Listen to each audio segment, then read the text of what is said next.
Now, say my name. The Rolling Bad Podcast. You're goddamn right.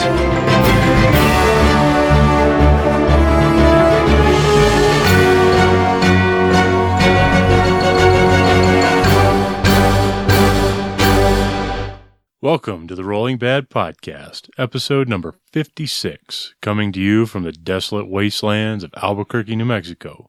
We're recording on November 3rd, and I'm your host, Elric Edge, and with me is... Bill Costello. And soon, Ryan Taylor. Who's not with us right now, but will be later. Yeah. When we record again. So, shall we do it? The announcement now? I probably should start off with it, yeah. Okay. Otherwise, they're going to be like going, Bill, you're talking to yourself a lot. That's weird. It happens.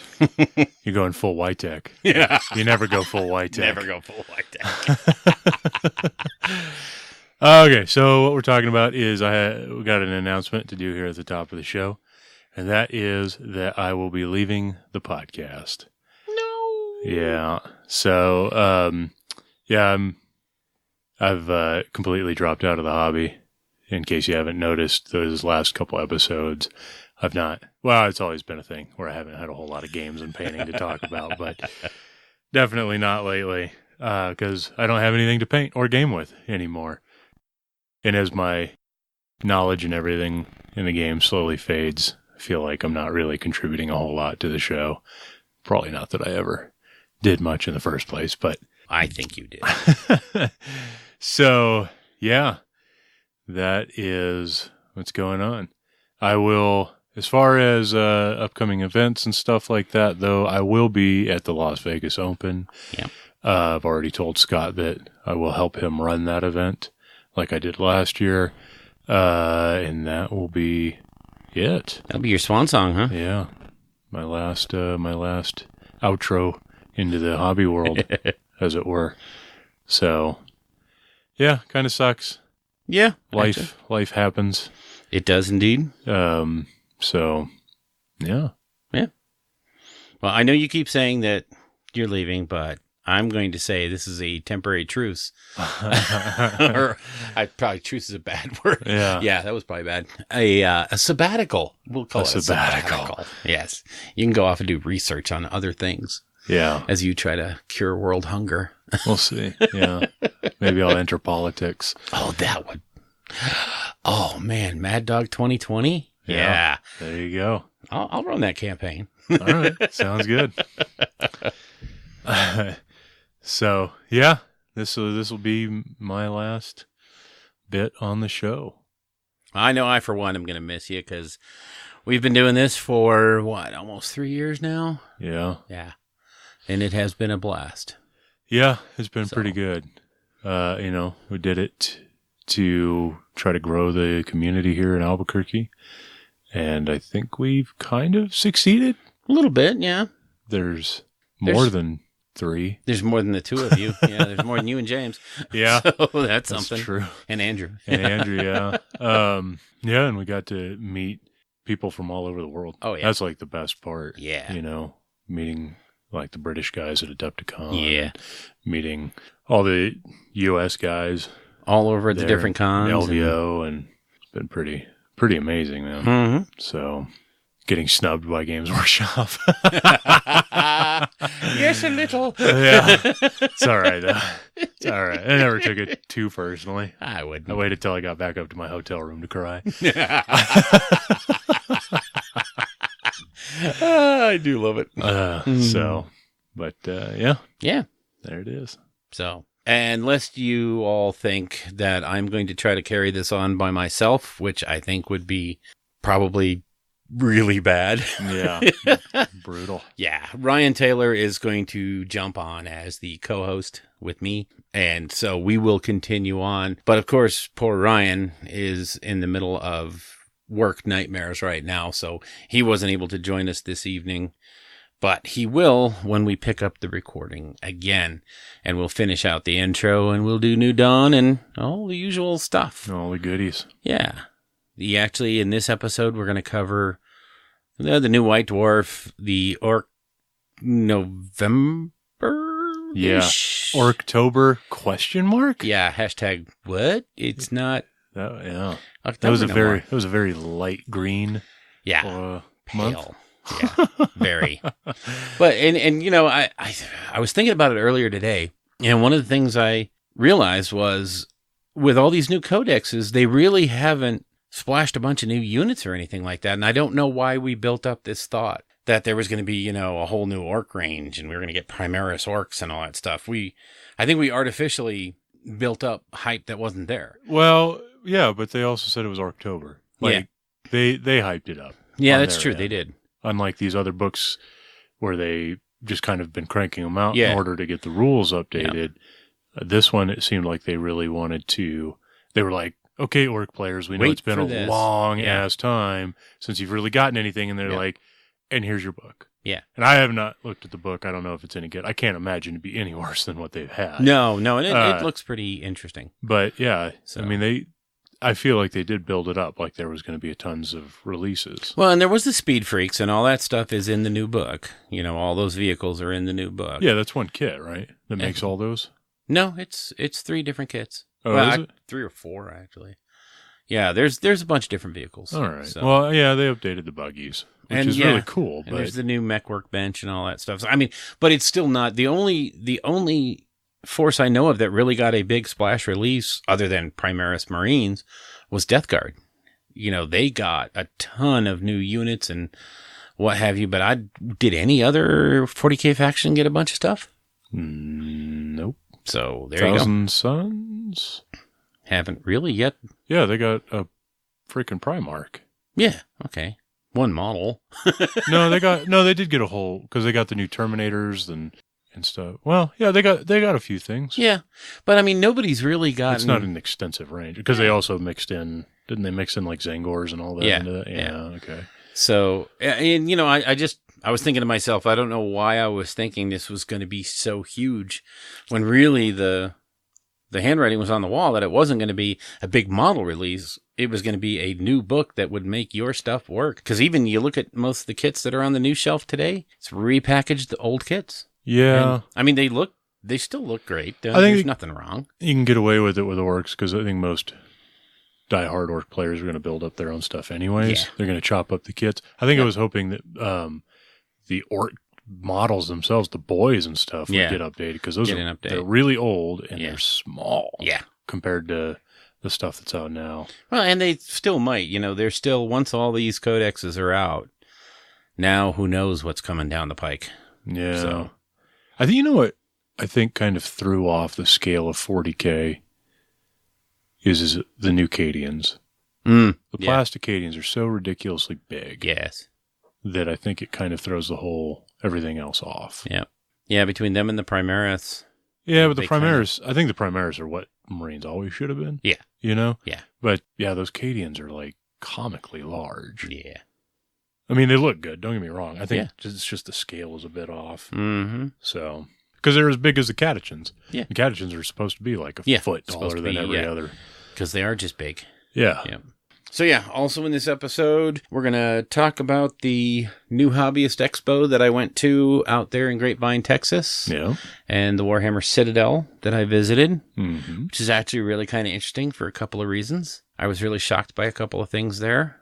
So I won't tell you what that is yet. And we'll do our normal New Dawn and our hobby stuff. But you'll have to wait for that, because for now, we're going to take a quick break and be back with Elric 2. Who I like to call Ryan. I'm going to work on my Scottish accent. There you go. My Irish accent. Whatever. They're the same. Yep. Well, before we sign out, though, I just want to thank you for all the great times, man. I really have appreciated it. And I'm hoping against hope and waiting for the day you decide to come back and fill the chair again. We'll see. I hear you. Bye. Okay, so like I said, this is part 2 of the intro. So now you have me and Ryan Taylor. Hi, Ryan. How you doing? Not bad, Bill. Not bad. Coming to you from the swamplands of Houston right now. So if the audio quality is bad, it's not that Bill's a bad editor. It's simply that I'm on the road. Yeah. It's like Warhammer Weekly, but without the content. So. Oh, yeah, that's going to put us on the map. I like it. We're just like Warhammer Weekly, but, without the good parts. Without the video freezing up every so often. Yeah. Yeah. So. Anyway, yeah, for the rest of this show, we're going to do all of our normal stuff. We're going to cover the November stuff. There's a bunch of stuff come out, and, of course, the Christmas deals are right around the corner, so we'll talk about that real quick. We'll cover a little bit of the hobby that we've done, and then, like I said before, we have a good interview with Chuck Moore, who was the TO for the Nova Open, and also the most recent returnee from the Realms at War narrative event over there in England. So, yeah, it looked like he had a blast. Yeah. There, so can't wait to hear his stories. Oh, it's good stuff. Just so you all know, I have already recorded that interview, so it's pretty good. Chuck had a good old time. And if you follow him on Twitter, you already know. And then also I'm going to talk a little bit about, or probably a lot, about the new Hobby Expo that happened in Grapevine, Texas, right down the street from the new Citadel. So I'll give a quick report about the Citadel and the new Hobbyist Expo and what I thought of that event. So are we ready to kick it? Yep, we're ready to go.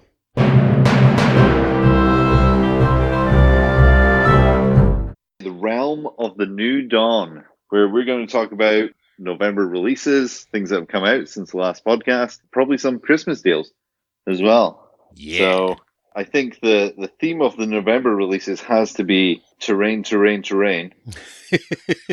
Just a little bit, It really does. So the big releases are just bundle packs for terrain. Yeah. For both 40k and fantasy, or Age of Sigmar. Yeah, thank God. Whew, going back in time there. Yeah, I was going to say, catch up with the 90s, man. So it looks like they've combined, there's a couple of things for Age of Sigmar. We'll start there. First thing is the Azerite Townscape, which finally gives us 2-tier ruins. Yay. Which we've seen before. $55 for them. Seems like a pretty good deal to add a bit of actual line of sight blocking terrain. Yeah, because the kit that came out before the Azerite Ruins, it didn't have any, flooring. Yeah. So this one adds, I don't know how much they add to the kit piece-wise, but at least they add some flooring, and I don't know what their ability to stack it on top of each other. I know people have already done that, so. I think it gives you, all the arches and the support pillars are the same width. Yeah. As the other kit, so I think you can mix and match these pretty well. Yeah. To create something pretty cool. And to help you with that, they've bundled through what looks like 4 packs of the ruins that were available, called the Desolated Township, they're calling it. So what I kind of like is they've added a bit of variety here, so you can combine that with a couple of realm gates, and you could have almost a board of just this township. Yeah. These ruins, which would be super cool.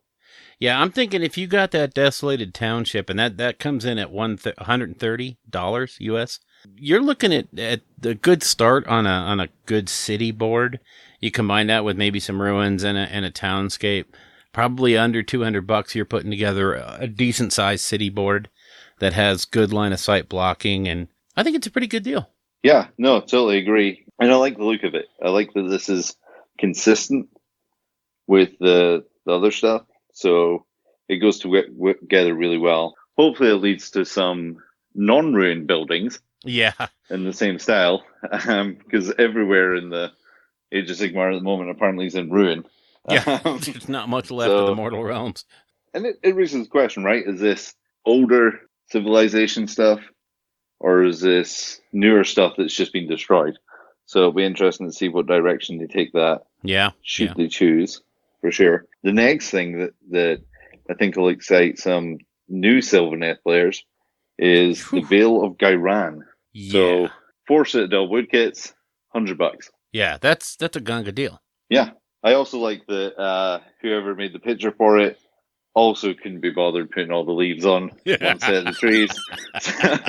So they're like, yep, we can do one set, and then let's just duplicate that picture. Yeah, a bunch of times. But it does look really cool. And that, $100 for 4 sets of trees, again, is just a screaming deal. Yeah. That combines with the ruins, and you pretty much have your table sorted. Yeah, pretty much, you do. So that's kind of cool. Do you want to lead into 40K? That's more your side of things. Sure, I can do that. The first thing up is you have the Sector Mechanicus Derelict Factorum, which to me looks like, I thought at first it was a combination of one of the building kits and the Ferrotonic Furnace thing, but it really isn't, because when you look at the walls and stuff, they're different from the other kits. So these look like new sprues, but they're quite cool. Yeah, it looks pretty cool. If you have a bunch of the old, Shadow War Armageddon or Sector Mechanicus terrain, you can kind of build this in approximation of that without having to buy the kit.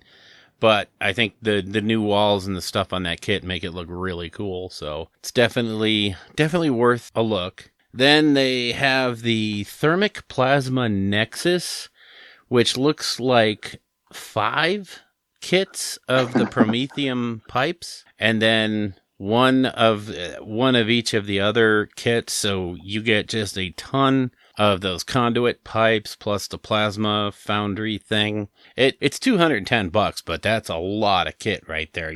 That's a lot of painting. Yeah, it's a lot of it's a one-shot bundle for Necromunda. Yeah, that's the way I see it. Kill Team Necromunda. You want to be fighting in a factory or even a hive, and you're pretty much set there. You'll have to get some buildings. Yeah. Or maybe, I don't know, containers. Yeah. Which leads us on to the next one. Great segue there. Oh my God. The next one is the Sector Mechanicus Munitorium Munitions Hub. Say that 5 times fast. But that is 2 of the Galvanic Servo Hauler kits. And then, 10? Of those, the cargo container kits, plus all the barrels and crates and everything that goes with them. You get that, and you have a Kill Team board that is going to look crazy cool, or add to it. And, one thing I should also mention, that these bundles, if you're running a lot of events, if you're TOing, some of these bundles are going to give you a lot of scatter terrain to put across all your tables. So, yeah, especially if you break it up, right? Yeah, that's the thing, is you can, if you're willing to take a hobby saw to some of this stuff, yeah, you can cover, just a bunch of scattered terrain across potentially 10, 15 boards, maybe. Oh yeah, depending on how you're looking at.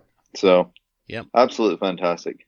Yeah, these are just crazy cool deals. Let's see, what else have we got? It's been a bumper release week. I know, for things crazy.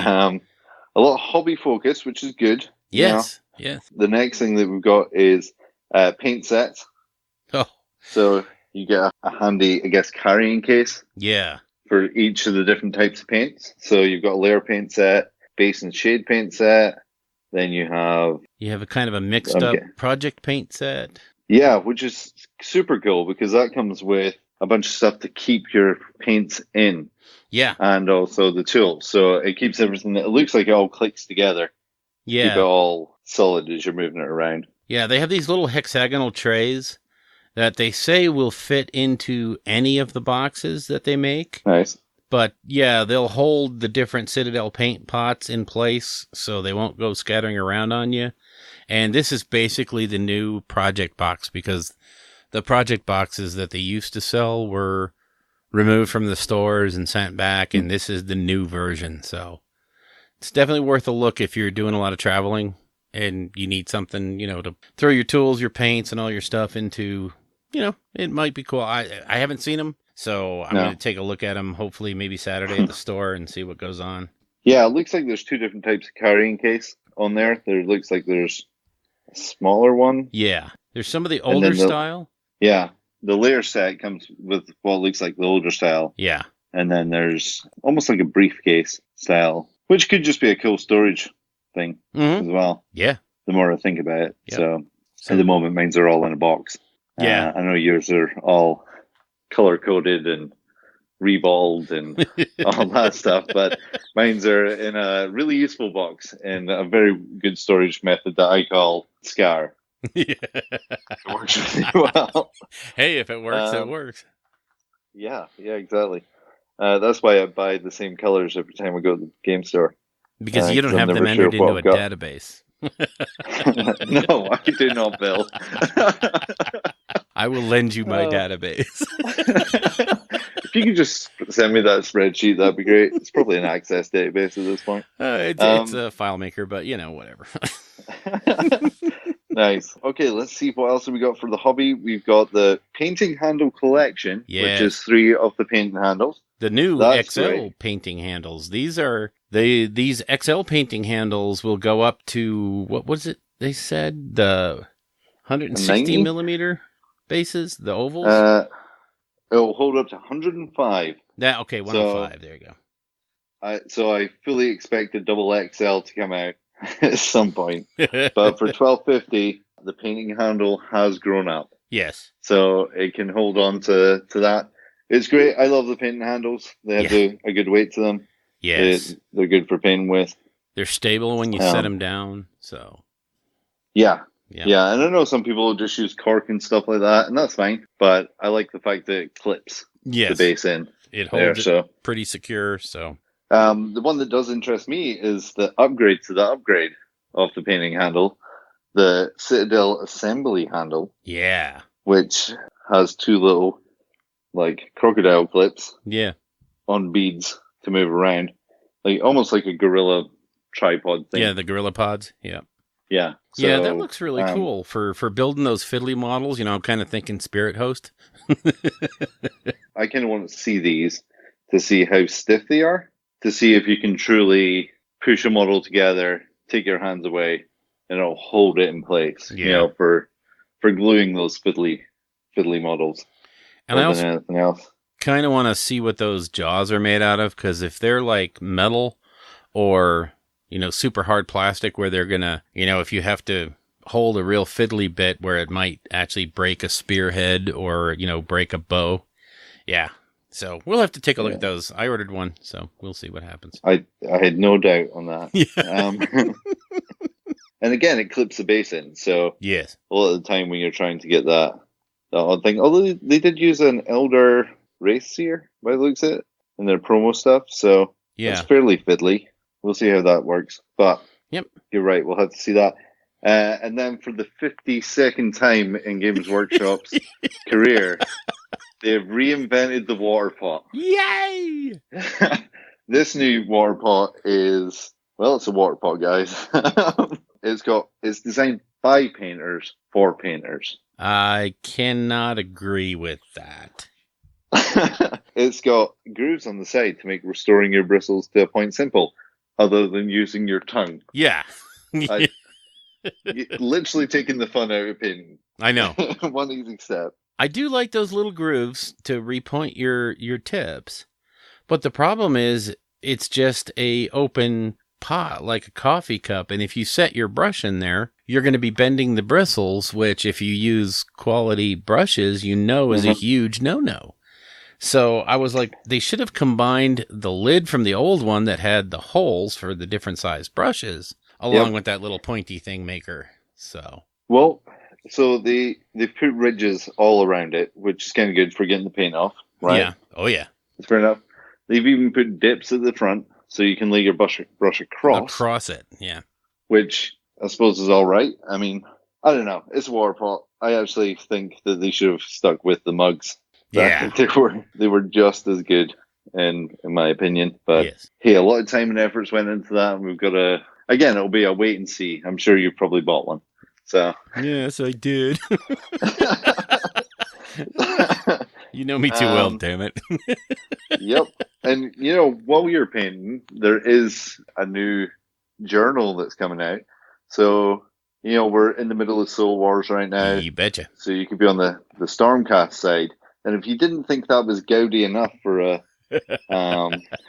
journal, you now have the Nagash journal. All purple, all similar. Bony. Yeah. It looks like a book in Nagash, right? Yeah, yeah. It has Nagash's favorite quotes, like Nagash is all are Nagash. What else is classic Nagash? Yeah. What else can they put at the bottom of the pages? I don't know of any other quote. They've got another long quote here about a ghostly scythe I shall summon and slice through my enemies, cutting the cord tethering the spirit to flesh, harvesting their souls. I feel like Nagash went to poetry school, and he was like, all is Nagash. Nagash is all. Yeah. And then he's like, I've got some other stuff here. Let me slice the tether of your soul from your humanly flesh. It'll be interesting. It's another journal. It looks kind of cool. It's not one that I'd take to the office, I don't think. Yeah, no, Far too many questions. I have one of these at my office for taking notes at work, and this is not one I would bring with me. The Space Marine head is explainable. This is not. Yeah. Why do you have skulls and bones everywhere? Well, I do like that they put a spine on the spine of the book. That's classic right there. It's a very nice aesthetic, I think. Yeah. Yeah. Yeah. I mean, but for taking your games, noting stuff down, for death players. Oh, yeah. It's a thing. I think it's definitely going to be a thing. And that takes us on to written books. Yes. This release. So we have the novella series, 1. Yeah. There's a bunch of them. What, 12 of these? There's 12. Yep. Yeah. And they're $5 a pop. $45 if you get them from the Black Library web store for a bundle. Yeah. And if you get them on ebook, even think it's a penny cheaper. Oh, well, in that case. Actually. So, but I do like this. This is quick reads. Yeah. I think these, if they're good little novellas, it will be good for, hey, you want to know a little bit about Age of Sigmar, 40k, whatever? Here's a quick read. Yep. Have a little gander at it. So. And these are really good things. I mean, they cover the gamut. There's some for 40k. There's some AOS books. There's a Necromunda book, I think. Yep. So they cross the gamut of the range, the hobby range. So I think it's a pretty neat idea. And like you said, they're quick reads, and they're one of those deals where you get it, you read it, hand it over to a buddy who's interested, in the hobby a little bit, or might, has shown some interest, and bam, get him hooked. Yeah, exactly. It's like having an omnibus. Yeah. But you can hand out the individual stories. Right. That's the way I see it, which is super cool, because if you're lending something to someone that's new or fairly interested, it's fairly throwaway, to be honest. But you don't want to hand them, hey, here's a 400-page book. Yeah. Yeah, find the story. Yeah. So I like the idea, and $5 is great. I think younger readers and things like that, people that are on pocket money, you can go out and just grab these, and it's got a collectible aspect to it as well. Sure. So yeah, even I was thinking of picking this up, especially because it has a little story in there from everybody's favorite dwarf.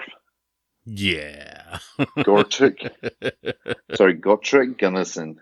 You can't beat that. No, unless you get his audiobook, which I did pick up. You did? Yeah, so it was on Audible, for anybody that's got Audible. Right. 1 credit gets you it, which is great. It's 5 short stories, really. Yeah. It goes on for just over 5 hours on Audible, but only 4 hours from the Black Library website. Huh. Don't know who's right. Haven't got that far yet. To be honest, I was a bit hesitant picking it up, because I don't know how I feel about them bringing back this character. Yeah. Rather than just letting him be dead, or not dead, but in the Chaos ways. Chaos, realm of Chaos. It's actually super interesting watching Warhammer fantasy character come into the mortal realm. Yeah, see, now that's something I'm gonna definitely pick this up just to see that transition and see what they do with it. But I'm like you, I'm a little on the fence about dragging stuff from the old dead to the new hotness. It's almost like trying to explain to someone who only played fantasy what Age of Sigmar is in the background for it. Yeah. So he's walking along and various things happen, but he's like, oh, you're a dark elf, I want to kill you. And they're like, whoa. Sigmar had a pantheon of gods that included the dark elf. He's like, oh, for God's sake. And then he meets, and then they're like, well, the overlords exist. And he's like, dwarfs in the sky? Oh, God. And he just grumbles so far as I've listened to. He wants to fight constantly. And he's just like, he can't believe these things are happening. Much like if you told someone in old Warhammer Fantasy that there was going to be sky dwarves, or you could mix your dark elves and your normal humans, or even with dwarves. They'd be like, what's this? Right. Yeah, get out. So I can't work out if it gets a little bit repetitive listening to it, Hmm. where he is going, oh, grumble, grumble, grumble, fight, fight, fight, grumble, grumble. Yeah. But I'm enjoying it so far. Well, So that's cool. Yeah, I'm we'll have looking to see how forward it to. goes. I'm looking forward to. I'll probably pick it up this weekend. So. Yeah, Yep. super cool. Yep. Trying to see if there's anything else. Well, yeah, there is. The new else have we got? hotness up for pre-order this Saturday after we record is going to be Blackstone Fortress, which is a new expansion for Warhammer Quest. Yes, it is. I was going to say this one takes a whole different take because it's the Warhammer Quest system, but it's set in the universe of 40K. So now we have a whole new, basically, universe to play with inside of Warhammer Quest. So I am really super looking forward to this one. I think this is going to be one of my Christmas presents. So It looks crazy. It looks like it's on the fringes of 40K, yeah, which I love. yes, I love the idea of you get a shed load of models in there. You get new Chaos Space Marines Oh yeah, in there. and people are Everybody's dying excited over about that. that. Yeah, New pretty much Cultists or Renegade Guard.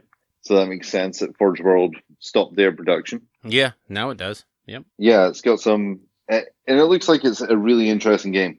Even the heroes that are in it just look weird. Yeah. Oh yeah. As someone who knows a little bit about 40K and the background and things like that, there are just some really cool concepts in the heroes that it looks like you're going to get to play. There's a navigator Yes. with their antennae. Yep. I'm sure it's a helmet, but you can play as a crew. You can play as a Eldar Ranger. Yes. Yeah, so it's got like rattlings and stuff like that. Yep. And cool. And then on the evil side, Oh, as I say, boy. you've got cultists, psychers, weird War Machine-esque robot drones, Yeah, Sentinel Um, drones and some Dark Elder ghoul yeah. things, and some Beastmen Yeah, show up as Beastmen. well. Yep. So It's a great mix of models across the range. It's just I am so looking forward to this. Man. today they had the background of it, Yeah. and I think it's just nuts that this fortress is in the middle of wreckage that is 1,000,000 miles wide. Yeah. Yeah, Imagine that. I'm like, that is some serious space trash right there. Yeah. They love to So- play up the scale of 40K, It's they love that vastness of it. Yeah, exactly. And I think this is I also think they've segmented the books properly. They've done a bunch of stuff in there, which I think will help the game.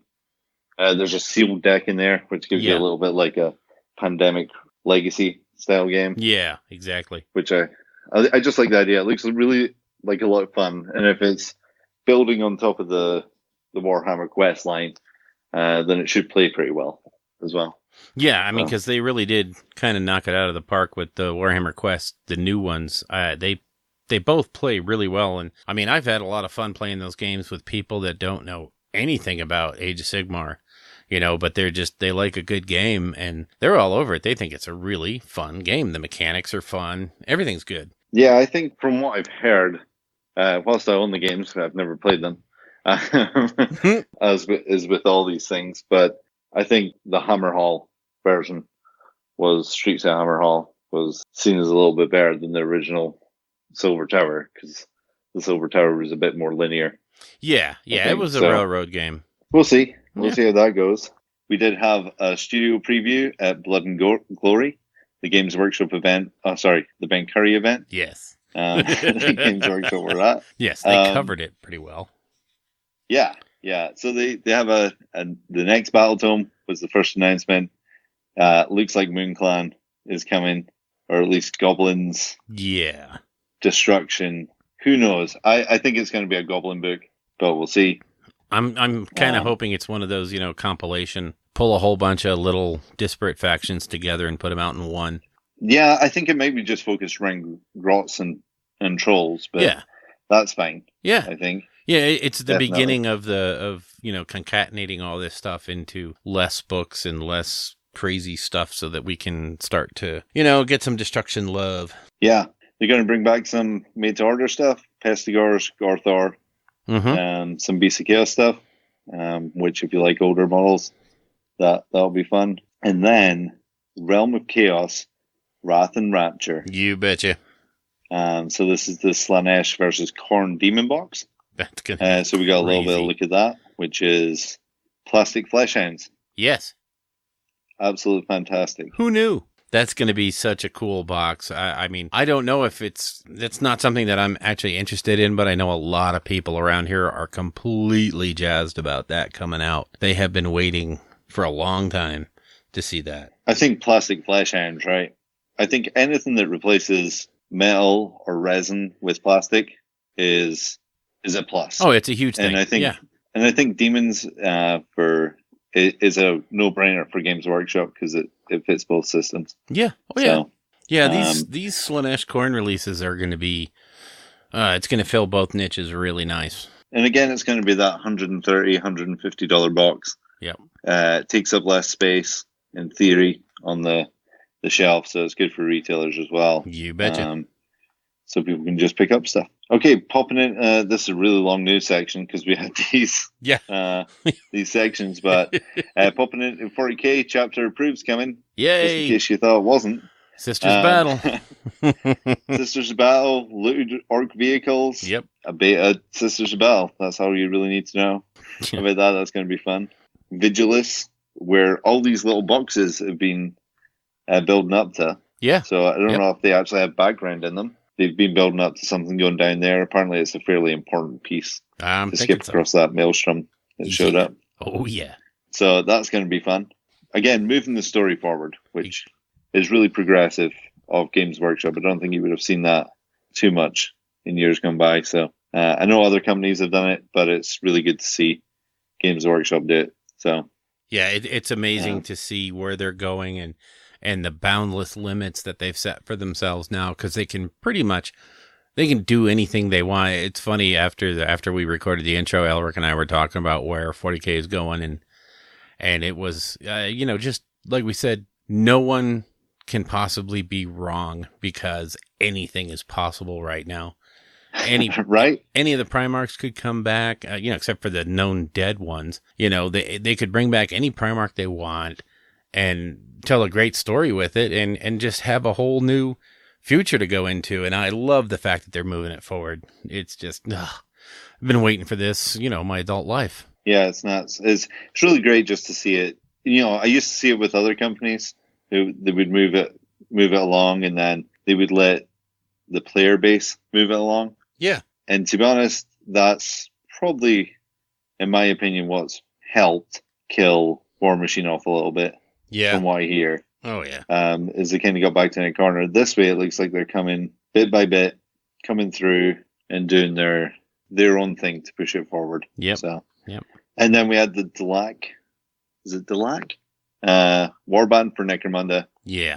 Depending on how these sprues go together, they could be a really cool conversion fodder for pretty much anything cultist like.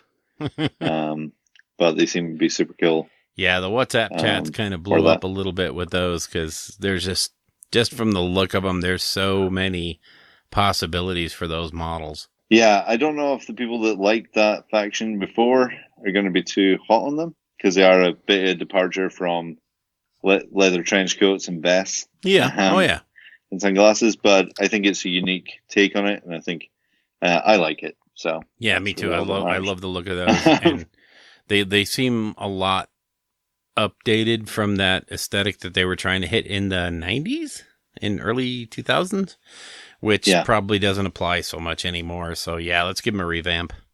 Yeah, definitely. Cool. I think that's pretty much it. There's one more thing that I think we need to mention, and that is battle forces that are going to be coming out. Right. You want to take this away? No, go ahead. Start it off. Need to bring it up. So someone got their hands, firstly, Games Workshop themselves teased to them an Idoneth Deepkin book box, which looks pretty decent, apart from they've added 2 sharks, which people don't seem to like, but I think it's fairly balanced. And you're always going to get something in these boxes that you don't want in your army. Yeah. But they're really cool models, right? Right. So... And you're going to get kind of, like a cross section of the faction. So yeah, exactly. Yeah. So And then they did a Death Guard one for 40k, Yeah. which is super cool. And then someone got their hands on the Christmas little booklet, Yeah. and leaked Spoiled a that. bunch more. And I don't there know was if it's all much of them. rejoicing. Yeah, I don't know if it's all of them, because one of the ones that they mentioned isn't on here. Yeah. So people that are panicking that, Age of Sigmar got less and Yeah. 40k got more, We maybe only got wait and 4. see. I know, right? Oh, we only got 4 really good value boxes. Damn it. And one of them is Seraphon. Yes, it is. Yes, it Seraphon. is. So it looks like a bunch of skinks. And again, this is from Blurry Potato Can. Yeah, so, really bad. But if they stay at the 170, which I can't see, I don't see any reason for them not being. Yeah.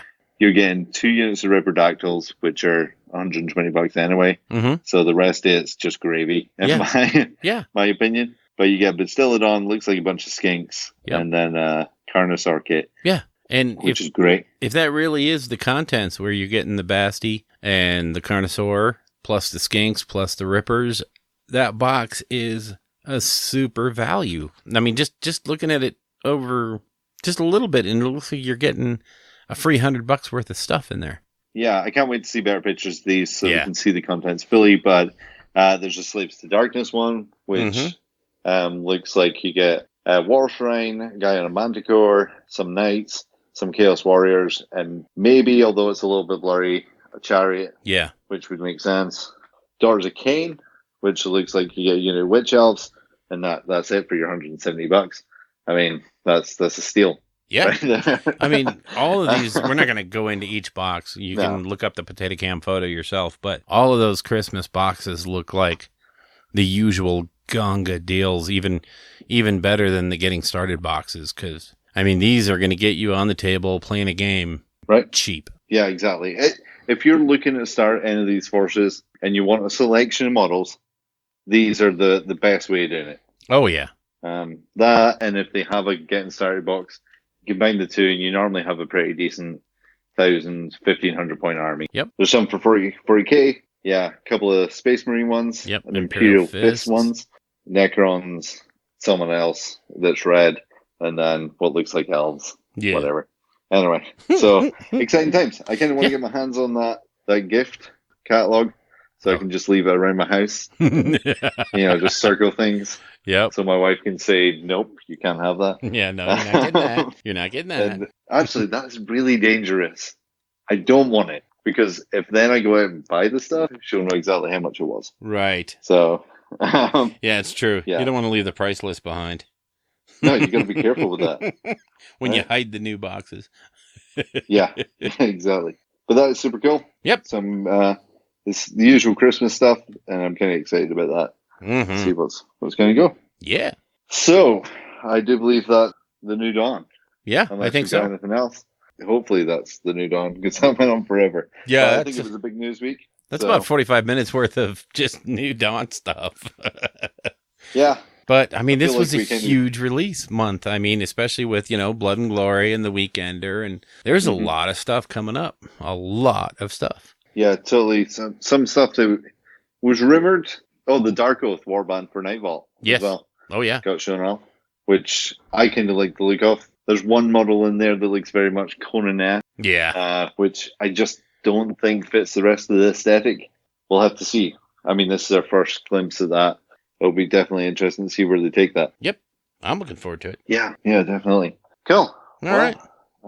Let's wrap that one up. Yeah. We'll jump into our rather lengthy creation segment, because we're going to talk about what we've done, and then I'm going to talk about the Games Day thing, and then we'll move on to the Chuck thing, and we'll call it done. So give us a few minutes, take a break here, and we'll be right back.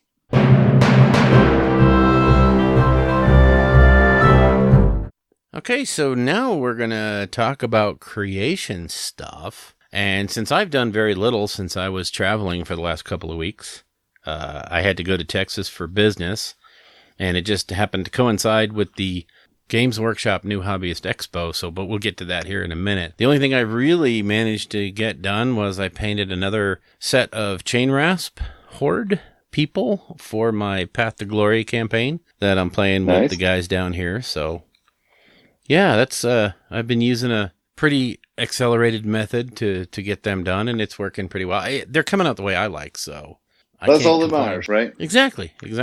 All that matters. I refuse to put myself under any more pressure than necessary. So what have you been up to? Again, I've been super busy between me traveling and my wife traveling for work. I think I've seen her for 4 days this month, or in the last month. So you would think that would give you a lot of hobby time, so you can get stuff done. However, we got a new puppy, for one. I'm just coming up with all the excuses now. Yeah, So we got a puppy, which is taking up a bunch of my time. He's now sorted, so he'll now curl up at my feet. Great. Fantastic. And then I jumped on a plane and came to Houston. So what I did bring with me is I checked the bag for the first time in a while. Oh, wow. But in that bag was very little clothes for what I'm here for. And then a bunch of models for our friend's army, Gabe's army, for King of the Mountain. Yay. So we have a tournament coming up on the weekend of the 17th of November. So the King of the Mountain Invitational. So I built Aventus Firestrike, an Incantor, Endless Spell. I'll leave it up to the listeners to decide which one that was. And the pendulum? Yeah. It was, that was something for Nighthawk? Yeah. Random. And a Tenebral Shard. And he's for me, because I've been so busy. I wanted to get the Iron Jaws on the table, but I also didn't want to rush them or get stressed. Right. About it. So I'm actually borrowing one of my friend Shannon's Dragon Force. So I was going to go Order Draconis, and then I wanted my little Tenebral Shard assassin in there with the Blade of Judgment. So it's going to be mixed order, but that's what I built while I've been here. Nice. And then when I get back, I get to paint them. So, nice. Yeah. So that's a little bit of pressure, because that's King of the Mountain Tournament GT. It's an invitational, but I do believe, can you join for open gaming? Or no, is he limiting it to just this is the culmination of the King of the Mountain series that they've been running, different events around here in the Southwest have been part of this King of the Mountain circuit. And if you scored high enough in your faction or high enough overall, you got an invite to this King of the Mountain, and this is going to be to determine, the King of the Mountain. So the mountain region. Yeah, exactly. So. There's going to be some, I'm pretty sure some hardcore lists in there. Oh, yeah. You've got the Bennett brothers who are coming in. Yeah. Mean Kyle, as apparently he's been named, by the tournament organizer. So, and then you've got our friend Gabe, who has been living the Chris Tomlin 4-1 Phoenix Temple. So he's going to be going there. So there's going to be some really, really good lists. Yeah. Our buddy James Tapia is going to be there with his stuff, because he's ranked pretty high. So, yeah. Friend of the show, Randall, is taking his dreams. Nice. So the Seraphon. So we'll see how he gets on. I can't wait for the amount of salt that he plays on that. Hopefully we get to play. But I'm just going up to have fun. I've decided, just go up. It's the last tournament of the year before LVO. Right. And all honesty, apart from the one that Andrew's running down by you guys in December, I just want to go and have fun. It's the end of the year. I've not been able to get as many tournaments up there as I would like. Yeah. So I just want to go and hang with people. Yep. And so me and Gabe are going to travel up from here. Nice. And go and take part in it. So that's going to be super fun, super cool. I'm going to try to get up there myself and observe. I didn't score high enough to get into it, but I was extended an invitation because our club was there. So we had an extra invite for the club, but that weekend is going to be really crazy for me. So I'm just going to try to go up and support the event, but nice. I don't know if I can actually bring an army and play it and, be somewhat ready. Just take your 3 unclean ones. So, I have enough of the extra Nurgle stuff to actually bring a list for that. So, but because it's a weird points value as well. It's 2,250, which seems to be the new standard up in the Denver area, which I don't know if I quite agree with, but that's it's a strange number, but it does give you a little bit of flexibility to put that last unit that you want in, or take some command points. Yeah, I think the Iron Jaws list I was looking at started with 7 command points. Yeah. Because I was like, what do I fill 250 points with? Well, nothing. Yeah. So I'll just take 7 WAs. Yeah, that's a lot of WA. So that was going to be fun. But yeah, there's no point in stressing about your hobby. That's what I've now come to the realization of. So Yep. it is a hobby. It's something for us to have fun with. So whilst deadlines are cool, if you decide to go to something late, just make sure you have something. I think would be my advice to anybody. Yep. Or just don't go. Don't stress it. Or see if you can borrow. Yeah. So yeah, that was my creation. Nice. Not much. We can jump to. Well, you had a little bit more creation at the expo. Yes. So yeah, what happened was, and this was reasonably well advertised, but I don't think it was crazy advertised, was the Games Workshop Citadel New Hobbyist Expo that took place in the Grapevine Convention Center, just literally like a quarter mile down the road from the new Warhammer Citadel out there in Grapevine, Texas. Nice. And kind of really what it was a cross between one of the old games days and really just a new hobbyist exposure to how much fun the hobby can be when you get around a bunch of cool people and are just having fun. Because, and I got to send massive kudos out to the retail store managers and the regional guys who really, it looks like they did all the work to pull this thing off. So it was basically the store managers who were manning all the events and running all of the stuff, and the regional headquarters people there that are based in Texas, the American part of GW is out there. They pulled this whole thing together and made it ran really smoothly. There was no events per se, like there was a 40K narrative event and an AOS narrative event, but they were very, very free form. There was no, list submissions. There was nothing competitive about this whole weekend. And the highlight of it, of course, was Duncan coming out. Duncan Rhodes was out there to do painting seminars. So a lot of people got to, and these are new hobbyists. The way the tickets for this thing went out was it went out through the store managers. And, they kind of handed these tickets out to the people they thought could benefit from it. So, yeah, it was really quite, it was like I was telling you earlier, at every one of Duncan's seminars, it was either painting a Stormcast or a Blood Angel or a Dark Angel, and I forgot what the last one was. There was 4 seminars that he did. But basically, you got all the paints and the brushes and, of course, the miniature to paint. And when you were done with the 2-hour seminar, you bagged everything up and you took it back with you.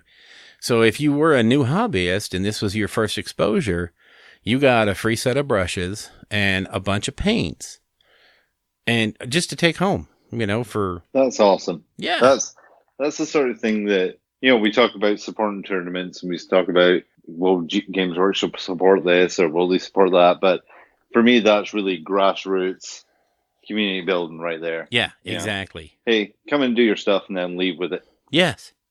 Yeah. And this was the best part. I know a couple of the seminars were overbooked. Those of us that have been to seminars with Duncan, and we've sat through these things before. A lot of us, I know one of the guys here, Ben, just gave up his seat at 2 of the seminars to some younger kids who had never, they traveled to Texas just to do this expo, and they had never sat through a Duncan tournament, a Duncan seminar before. So he was like, no, here, you go in, take my seat. And, this is how you get people hooked on the hobby. Yeah, you can support the tournaments, but you know what? All that prize support goes to people that already have an army. This is support. Yeah, they're already in, right? Yeah. This is stuff that went to people who are brand new to the hobby and coming out of that event going, wow, those guys are really cool. So I think they really knocked it out of the park with this event. I really have to say, some of the different events that took place, like there was what they called, I forgot what they called, the big hobby something or other. But basically what you were doing was you were painting up, you were doing scenery, terrain. You were either doing the Realm of Battle boards or you were doing buildings or, some type of terrain piece, the guys from the stores were all there teaching you how to do it, showing you how to do the different steps, the dry brush, the highlight, the washes, all this stuff. And you worked on terrain pieces. And when you were done, you got a raffle ticket and you were like, oh, that's cool. And then at the end of each day, they took everything that was done. Each day was 4 Realm of Battle boards, the full 4x6 with all the terrain on top of them. Oh, wow. And they raffled them off. And that's nuts. Yeah. So you got a full table if you won the raffle, of course. And if you flew in or if you couldn't take it home, they'd box it up and ship it for you for free. You see, and that's the thing, right? So if we think Games Workshop is a company, okay, they're a $1 billion company, right? 300 million or whatever in profits. Yeah. They're on the stock market for over $1 billion. So stuff like that costs them literally nothing to do. Right. But they don't have to do it. Yeah. Yeah. Whereas they went, okay, let's make some hobbyist days. Yeah. Pretty much. Oh, yeah. Weeks, years. Yeah. Especially if we went to some of those younger guys who are maybe playing like I did when I was a kid. Yeah. On the floor, a sheet. Yeah, and a sheet books of for rolled hills. up grass. We didn't have hills, dude. Yeah. No, I was that poor. We played on open green fields with the occasional Pringles can. I don't even think we had the Pringles can. Oh, man. It was, and I always wondered why my friend beat me with these shooting armies. Who knew? Could be line of sight. I don't know. Yeah, who knew? Who knew line of sight? We didn't even know that term back then, dude. That's true. But that's super cool. I'm surprised my highlights of it not being there was your picture with the Space Marine. Oh, yeah. On there. So there was 2 Space Marines there, 1 Chaos, 1 Blood Angels. Yeah. Either that guy was super tall, which we can't prove, or you are really short. Okay, I am short, but he was In 8 that foot picture. tall, so. Sure, we'll go with 8 foot, 5 foot, same thing. And then, which is how we should have introduced you at the start of this episode, was Bill Scrapmaster Yeah. Costello. Why would we call you Scrapmaster? Well, because they had Bill? this little cool event called Conversion Mayhem, where what they did was kind of like the old days. They had the table set up, and they just had sprues, tons of sprues, sitting on the table. And then once the event started, he would go around, the guy who was running it would go around one time with another. This was like one of those large moving boxes, the one that's 2 foot deep and, like 2 foot wide and 2 foot huge box of just bits. And you could reach in and grab stuff. And nice. From what was on the table and what was all in front of you, you just built something. You built whatever you wanted, whatever struck your fancy. And there was some amazing creations there. I made an orc war boss who was on roller skates, well, inline skates, if you will. So they seemed to think that was pretty cool because they said I was the scrap master, and they gave me a nice little plaque, and they let me walk away with some hardware. So life was good. Nice. It did look really cool. You should throw some pictures up once you get cleaned up a little bit. Yeah, Maybe I have painted, but let's not push it. Well, he needs to. Yeah, he needs a lot of work because they couldn't have any knives out there. So obviously with the kids around and all that stuff, the only thing they had was sprue cutters and glue and some and the mold line removers. So because they couldn't have X-Acto knives running around. So makes sense. Yeah, it sure does. So, but he definitely looks pretty cool. So yeah, congratulations on that. Thank you, sir. For Appreciate winning that. the hobby event. Yeah. Yeah, it was kind of fun. So, I thought it was a really neat deal.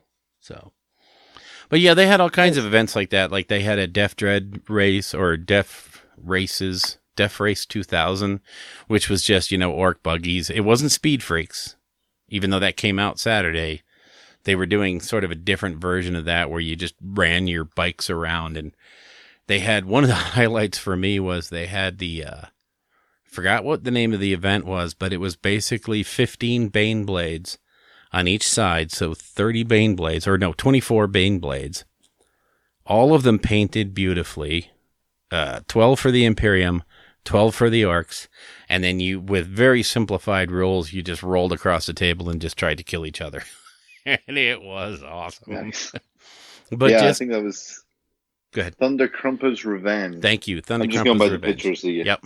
you sent through. Yep. And then the narrative battle for AOS was the Call of Nagash. Yes. I don't know why Nagash is getting all the props these days. God. He's getting a lot of press, man. A lot of press. Yeah. So. Yeah, exactly. But yeah, they also looked like they had Silver Tower, Underworlds out there. So yeah, any game that you wanted to time. play, Champions, Nightfall, anything that you wanted to play, they had it set up, and they had, one of the store managers was there to take you through it and show you how to play if you hadn't played before, or you could just sit down and use their stuff and play a game with somebody else. So, wow. I mean, it was a really like great environment. Yeah, it sounds like cool. It's something that you don't see very often, right? Just a straight up hobby weekend. Yeah. Yeah. And I think that was really the best part there was literally nothing competitive, although everything, was competitive, but there was nothing like, bring a 2,000 point list to do this. No, none of that. It was all just take part in some fun events, crazy games, some of our board games and, some of our specialist games are all set up. And they also had stations set up where if you just wanted to go and paint, I don't know, you know Martin Orlando, right? The guy who paints there out in the East Coast does amazing work, and he's on the Twitch stream a lot too. But he flew out, and other than taking part in some of the speed paint challenges, and he took part in the narrative event, he was pretty much getting his army ready, and he was using the open hobby tables there just to use they had it all set up with pallets and the project trays and all that stuff. And he just sat there and painted for a lot of the weekend. Yeah. So that's cool. That's like taking in the atmosphere, right? Yeah. Yeah, definitely seems, I don't know him personally, never met the guy, but he definitely seems from his interactions as that, just a guy that's passionate about the game. Oh yeah. Yeah. Yeah. And he paints beautifully. And he does next level kind of painting. Yeah. He's a great guy. He's good to be around. He's fun. So, it's just, it was just something for him, to fly out, take some time, build some hobby stuff and, talk to people as they came up. And he entered some models in the contest. And of course, him being him, he was going to win. Because he's pretty darn good. Because they did have some painting events for not new painters, but for, established painters. So like the sort of legends type stuff. Yeah. So, overall, I'd have to say the expo was a huge hit. And once again, I want, to send a huge thanks out to the store managers and the roving managers and the regional managers and all those people that put it together, and they were out there and they were, if you had any question whatsoever, they were Johnny on the spot. They had every piece of info you could possibly want. And like I said, everything ran smooth. It was seamless from front to back. Really well done event, I have to say. And I really hope they do more of them. So, yeah, it would be good to, I think the original plan was for us to try and get down there with you. But, it worked out for you because you were in there for work. Right. I think trying to keep my calendar open for hobby events while still keeping the wife happy by going on trips. I know. Is going to be the balancing act for 2019 for sure. I hear you. We don't have a big trip to Europe next year, so that's been what the last 2 years is just eating into the time. Yep. So cool. Do we have anything else in creation? I mean, Val, I think it's safe to say there has been none. Not since the last show, no. So we're going to get better at this, guys. Yeah, I'm going to be facing off against Chad here at sometime shortly. So nice. Yeah. We have a new player moving in closer to me, so who wants to get quote-unquote regular games in. So hopefully that works out. Yeah. And then maybe me and Bill will play, but Yeah, we will. I don't like getting beat. So yeah. Have I don't think that's ever happened. Those gray and clean ones just need to leave the deployment zone. Leave the deployment zone. Well, sometimes. You just wait till you see my night haunt when they come up. Yeah. It was between you and Shannon. I'm going to be like knees deep in night haunt soon. Nice. So we'll see how that goes. Nice. Cool. So that pretty much wraps that up. Yeah. And then the next section will be Chuck with the amazing adventures of an American Marathi in England? In King Arthur's court? Yeah. Yeah. I think that's how we should introduce that. There we go. That'll work. Cool. Well, cool. We'll be with you in the next section. That's right. Yep.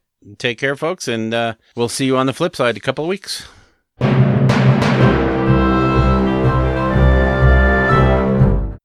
So, as we promised at the top of the show, we have a very incredibly special guest today. We have Chuck Moore, who is the TO for the Nova Open, both the GT and the doubles. And he is the most recent U.S. refugee, if you will, from the Raw tournament that happened last weekend. If you don't know, Raw is Realms at War. It's an incredibly huge narrative event. So welcome, Chuck. How you doing, sir? I'm good. I didn't think I was that special, but I appreciate the compliments where I can get them. Well, I think anybody that takes on the job, the onerous task of running one of the three biggest events in AOS in the country probably deserves some kudos. If you only saw how many people in the background were there to help me and support me in the run up to the event and at the event itself, running a major event isn't a sole job. I'll take all blame, but I will pass out all credit to everybody that helped me. See, that's what makes you a good leader. Might be the red dress too. I'm not sure, but we'll get to that.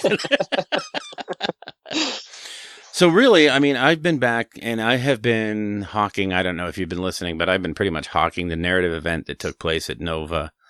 But now we get to get your thoughts, and you've had a time to let the impact of the event sort of die down. The adrenaline dies down. What are your impressions of how the GT and the doubles event there at Nova went? I was incredibly happy with how everything went because it ran smoothly. Very few rules questions, as most Age of Sigmar events go. And I think the best part about it is being my first event, there was going to be things that I tried or attempted with my vision of a GT that maybe weren't the most popular or maybe people agreed with, disagreed with. But what made me the most happy was after the event, everyone felt comfortable enough with me as a person to come up and offer me their critiques and applaud what they liked. I had hours of conversation and then even post event online. So both in person and online, people telling me what they liked, what they didn't like in a nice open dialogue. You know, they listened to why I made certain decisions and said, yeah, I get that. But they're like, hey, maybe here's another option. It was, I think that was the best part, that everyone that came really came with the community aspect that I love so much and really put forth their best effort. Like, I know there was some issues I need to clean up and readjust my painting rubric. So there's more standardization along the way. That's a big focus for me, but okay, man, the hobby that people brought was exceptional. And like I said, I'm going to take full blame on the paint scores being as varied as they were, because I need to tighten up that part of the pack a little bit more, as well as other portions. But that one's a high focus. I want there to continue to be lots of great hobby. Oh yeah. I just want to make sure everyone gets credit for it as they deserve on their scores, because I will be keeping hobby as part of everyone's overall score without a doubt. Oh sure. It's almost, I mean, I think we're reaching that point in AOS. It's old enough now. It's established enough that you are starting to see some amazingly well-painted armies. But one of my observations from the GT was, I was walking around there with Garrett from the Best Coast Pairings, and we were marveling at how the low bar for painting at this year's event was pretty darn high compared to, in the past and at some other conventions. And I was just like, this is really amazing. I don't think my tabletop army would have even, I don't know if it would have been tabletop there. So, Yeah, it was great. I mean, I don't know how the scoring went. I don't know if there was issues there, but I just know that everybody seemed to really enjoy the tables because you knew you were playing against an army that someone had put some effort into. Yeah, everyone respected the aim of the pack. Any fallings on my part thereafter, but everyone respected it to show up with the best they could provide for their opponents. As far as you're going to bring a nice army, I'm going to bring a nice army. We're going to have a great game. So I mean, kudos to everyone that showed up because you blew many people, including multiple comments I heard from people from Games Workshop about how nice the hobby was for the Age of Sigmar GT and doubles. So you guys deserve all the credit. And as I said, big focus for me is to make sure that is tightened up next year so everyone gets the credit they deserve for the amazing hobby they're bringing to this event. Yeah, well, I mean, this is how we refine and grow events. If anybody runs the perfect event first time out of the bag, let me know because I want to see that. I don't feel I'll ever run a perfect event, but that's good because it means I'll always keep changing and adapting as the community grows and evolves. And this thing is, I heard. I mean, just as a casual observer, I didn't hear any complaints. I didn't hear anybody grousing about anything really to do with the event. I think you and Matt had a pretty good lockdown on the event itself. And yeah, I give a big shout out to Matt too. He was kind of like a unofficial addition as my one of my backup TOs, and he's going to be a full participant next year going forward. I did kind of understaff myself, but that's more of a character trait of myself, thinking I can just do everything. but like I said, so many people stepped up to help me. Garrett from Best Coast Pairings, he helped out as well, right? As well as numerous other people. But I do know I've already started planning with Matt, so he'll have his judge shirt and we'll be ready and nice and go with a even better event for everybody. Yeah. And we're probably doing him a disservice because we both know who we're talking about. But the Matt in this case is Matt Hayward, Chuck's friend, and the guy who helped to run the GT this year.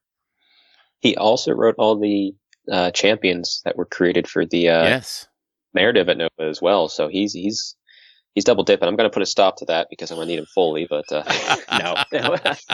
I think he's already been recruited to do something for the narrative next year as well. Good. Because we were talking during the interviews with Aaron and Brian both, and they were talking about how Matt had put together and he really, those champions were a labor of love for him. And like I told those guys, I'm gonna unabashedly steal them for my narrative event here coming up at the beginning of the year. So there you go. Yeah, he'll love that. Imitation is the best form of flattery or something like that. Yep. And honestly, I can't see the need to reinvent the wheel when he did so much work on those to make them over the top good. So with the GT itself, I know the day-to-day operations, you were pretty much using Best Coast Pairings.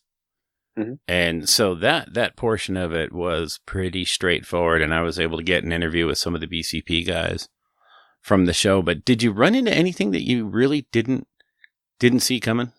I was taken aback about how drained I was. Even though everything was running smoothly, I was just always ready for the worst to happen. So I think I need to have someone with me just to tell me to relax the whole time, because Age of Sigmar events run smoothly. BCP was a great app. In hindsight, during the event, I was talking to Garrett. I said, man, I really wish people could see their paint scores right now. I wish I could see their sports score at the end. And these are all things that he took notes, and he said, absolutely, I can take care of that, and it'll be there for next year. So nice. But the app itself worked very well for the event.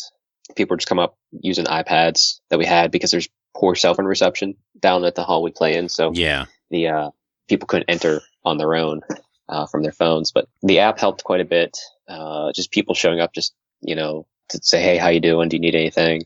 Heck, I think I was getting a little bit behind, and I had to set out score sheets for the next table, and a couple of the players just said, hey, do you want us to set out score sheets for you? Like, it was it was very nice that everyone just wanted to have a good time, but things ran smoothly. They said it's a lot of lessons learned for next year of how to improve it, but no big, oh no, I need to need to scramble and fix this. I think the 40K actually had that at one moment, and Garrett actually had to leave But no, Age of Sigmar ran smooth. Everyone knew what they're doing. There's very little rules questions for Age of Sigmar events, thankfully, because we all know the rules. Yeah, it's these two new versions of the game have just, for both 40K and for AOS, have really kept an eye on you kind of during the whole thing when I wasn't gaming myself. But you were always there and you were always keyed up, but you were never having to run from table to table to table, sitting there trying to deal with this and turning this argument off. And, it's really great when you see an event that runs like that. You're just like, this is a breath of fresh air. Yeah, I think, honestly, the hardest task I had was once everyone cleared out after each night was going back and kind of resetting all the terrain and cleaning up some trash that was left behind. But that was more my OCD than it needing done right away. But well, sure, yeah, you want to have that off your plate for the morning, And it really is, for people who are looking to run a large scale event, a 2-day event. These are kind of things you have to think about. After day one is over, you kind of have to go and look at all the tables and put things back where they were and see what got broken and see what needs to be worked on. And, that's a good thing for the budding TO.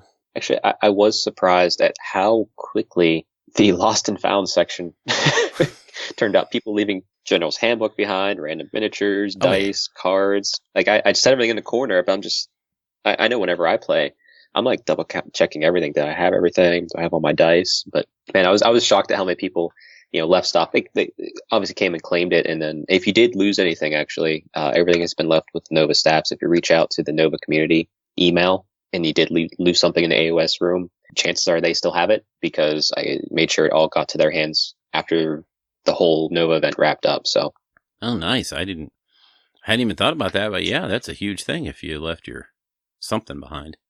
I know I got a lot of great comments about the doubles event. I think Stephen Doole, the guy who ran Kids Hammer out there, I think he enjoyed the doubles event and he waxed on about that for quite some time. What was your approach to the doubles event? How do you think that went? Well, my philosophy when I was going into both, I wanted the GT to, I knew I was using all the Realmscape features and the Realm rules. I believe they should be used. That's personal preference, but I made sure that they were out there early.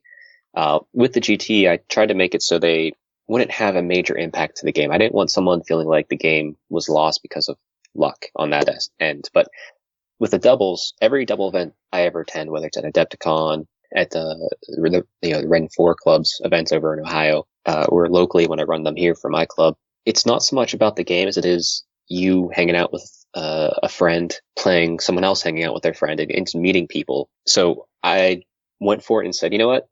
One of my favorite realms is Uglu. So let's go there and let's let it be wacky. And kind of unsurprisingly, Nagash, Daughters of Cain combo took it because definitely that realm encourages close combat armies. Oh, yeah, it helps. But everyone seemed to enjoy it and embrace it. And thankfully that was technically my first event before the GT, so my really first big event, and everyone really enjoyed it. So I definitely want to keep, I don't want the rules to get in the way of the fun of the game for either of these events, but I'm definitely going to let the doubles continue to be a little bit more wacky and then a little bit more fun. Yeah, a little lower stress. I mean, you're going to get kind of a different crowd in the doubles than you would in the GT, because I mean, we all know that there's people that go to these GTs to win them, to just flat out win them. So they're not going to like that kind of, approach. But, like you said, when you went to the GT, it was more along the lines of, this isn't going to take away from your ability to win. So. Yeah, some of the features definitely can do that, I feel. But, there's still plenty out there. So next year I'm already looking at how to mix it up as long as they don't change between now and then. But I guess full disclosure, about a week after the Nova ended, I started piecing out notes and working on my plans for next year. Mostly so I could write down all the feedback and conversations I had, because I didn't want to lose any of that information, because it was all very valuable to me to see what people wanted firsthand. So, but definitely I'll be using those always going forward, and I'm going to definitely try and use some different ones this year. Well, that's cool. And depending on how certain requests go, Realm of Beasts might be one of them. Very nice.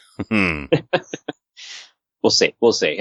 I'm not going to promise that one yet, but I'd like to figure out a way to do it. Yeah, that's cool. Yeah, that would be a challenge, but I'm pretty sure you're up for it, so that's cool. So, unless you have anything else you want to talk about the GT, is there anything else you want to do before we run over into a far less competitive, far more narrative thing? I just want to give a big thanks to the Nova family. Mike Brandt, I mean, he's welcomed me with open arms. I am going to be the obviously the TO going forward into next year to keep improving it. But him and the whole staff at Nova were incredibly kind, incredibly welcoming, making sure that we had everything we needed. So just a big thanks to them. It's a good group of people to be associated with. That's cool. That's cool. And, one of the things that always has struck me about Nova, Vice, the other two big events in the country, is Nova seems to be run more like a business because it is a big charity event and they do have, so many masters to serve. It seems like they have structure to everything. So, yeah, it's the most friendly business you could ever ever work for. But yeah, they had the board. There's obviously channels to go through, but you're never waiting long, and no request is really outlandish. Yeah, and asking for the sun and the stars is perfectly fine to do. So now let's switch gears a little bit, because you just came back, I believe, Monday from a trip to England to go to Realms at War. So why don't you tell us a little bit about what Raw is, and then you can just expound on what your experiences were. I guess to offer the short, it was the best event I think I've ever attended. But to really get into it, it's an event by the Raw Neos, the narrative event organizers. So Mitzi and Jimbo, Steve Foote, and Ming put it on every year. And each year they have a theme for it. This year was Aetherme, which is kind of like think of a steampunk chemist mixed with magic in the mortal realms. But every year at Raw, they create a story, they create a setting wholly within the mortal realms, and they encourage people to create armies, create their stories, characters, monsters, whatever the event's about, to show up and truly tell your story, fight for your goals that you've set forth for your army, and everyone shows up and does it. It's unbelievable, and everyone that shows up, players as well as the organizers, have one thing in mind, and that's to have a great weekend telling fantastic stories with our armies on the tabletop through a game and medium that we all know and love. Yeah, that's certainly the truth. I mean, if you're at all into narrative gaming, Raw is always one of those things that you've either been to and loved, or it's a goal in your life to get over there. That's why I'm so green with envy, because you got to go over and I didn't. Well, it's quick thanks again to everybody over there, because my wife obviously came over with me on this trip. It was our first trip to England, and she hung out Saturday and she was blown away with the incredible hobby, the tables, and then just everyone walking up to her to say, "How are you doing? Can I get you anything? How are you enjoying England?" Just my wife was taken aback by how great our community is. No matter how much I tell her, it's a firsthand experience, just seeing how nice everyone is and how welcoming we are as a community. So that said, I do have green lights as long as we can do the budget. So Raw might be a yearly thing for me. Nice. Nice. Going to try for sure. But yeah, I guess the focus on this year, it was Realms at War 3, Aetherme. I believe the pack is still up on TGA and you can read through it, but Aetherme is this mad science where you're brewing different ingredients and things are happening, and things could explode, things could heal, or you could be potato-fied and turn it into a potato, which was fantastic because if you rolled a double one when casting your Aether brews, or brewing your Aether, not casting, I should say, but if you rolled double ones, you were potato-fied, and you had to go up to Jimbo and get a little potato and put it where your character was, because going into the event, obviously we're all crafting our stories, but we needed to craft our own Aether Mist and Aether Lab. And it could just be a hero and like a monster, but pretty much everybody crafted their own thing. I took bits from the old Dark Elf range and obviously the new Daughters of Cain range and made a Slaughter Queen that was very reminiscent of the Disciples of Cain from the MMO that was out a while back. Oh, yeah, yeah. So a much more armored Slaughter Queen, you could say, who was the reincarnation of Terathi, which my story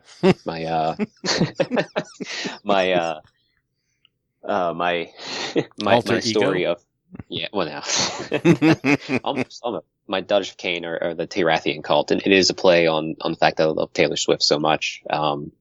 I have the custom room, and I always play Kraith. So like my rune looks like the Kraith symbol, like that T, but there's an S underneath of it. So just might as well go all in. Of course, And then my Aether Lab was a Hydra pulling bits from the old metal cauldron and the new cauldron, a custom cauldron that I made, and that's where my Aether Mist Terathi brewed her Aether brews. Nice.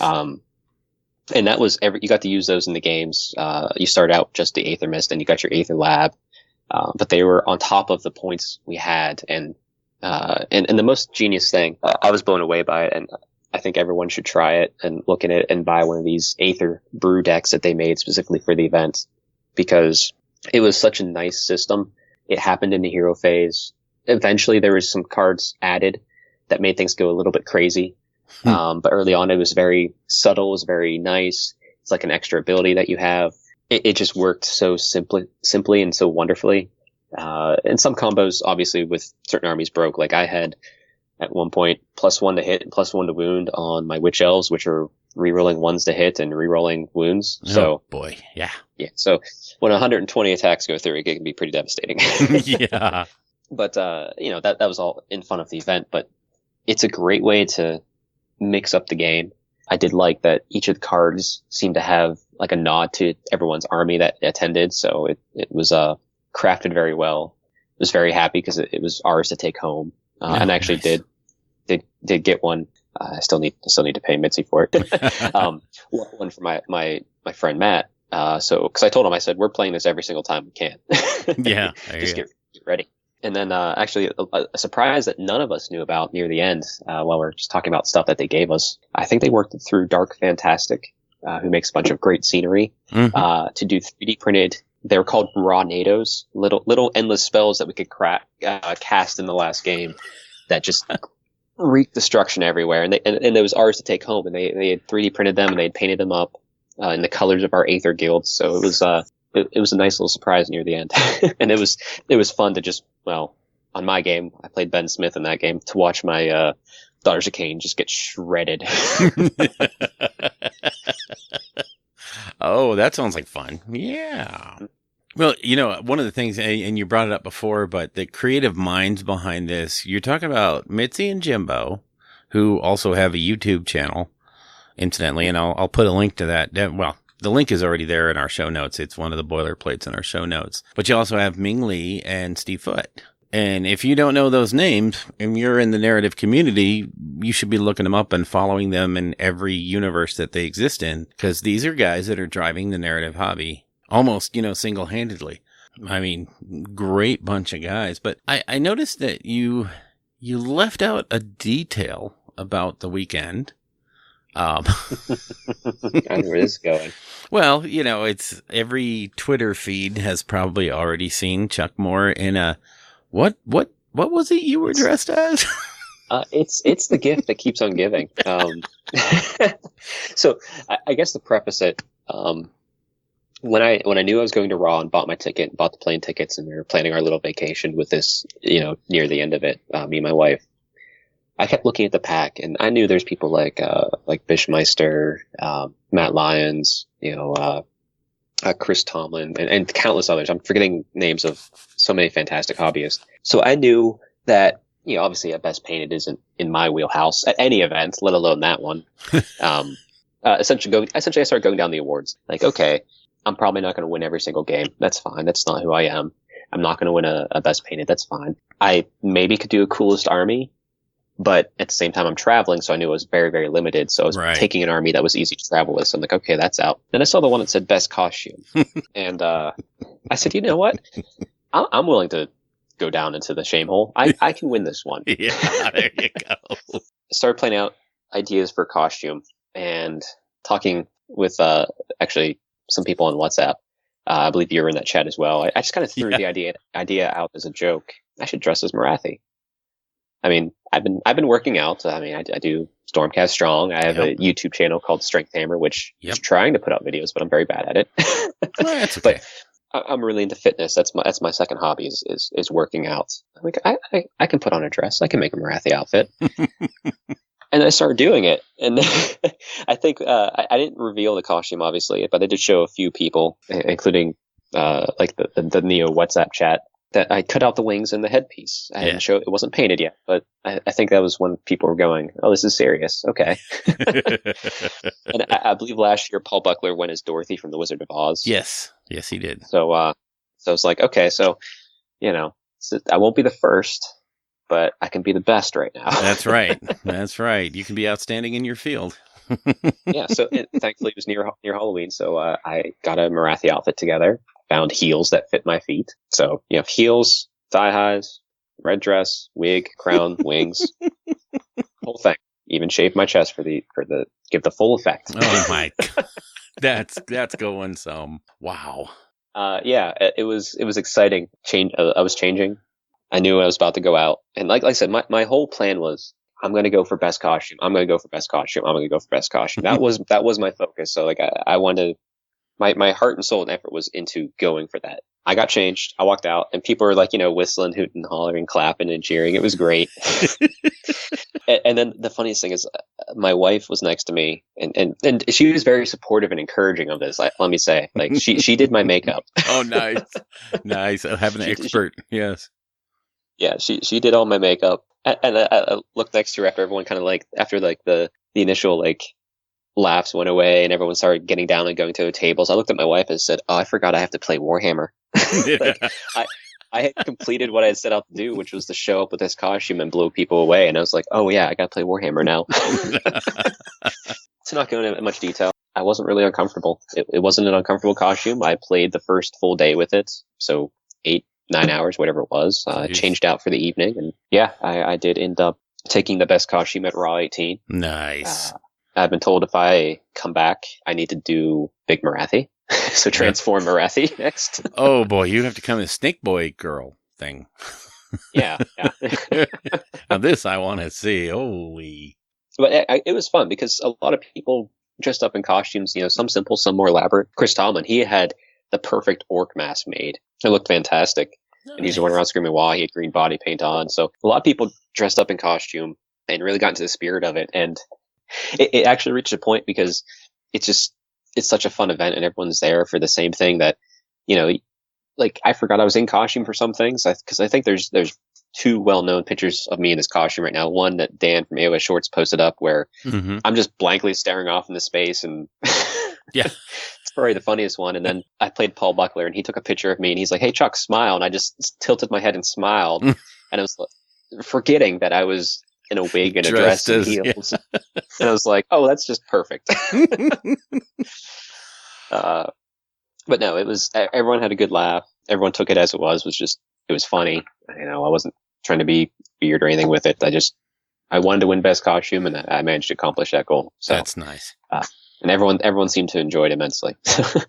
I think the best picture, I don't know who made it, but the picture of the Daughters of Cain battle tome with you on the cover was, I swear I almost lost some soda or adult beverages out of my face when I saw that because, oh boy. I saw that. And here was the weirdest thing about Raw itself.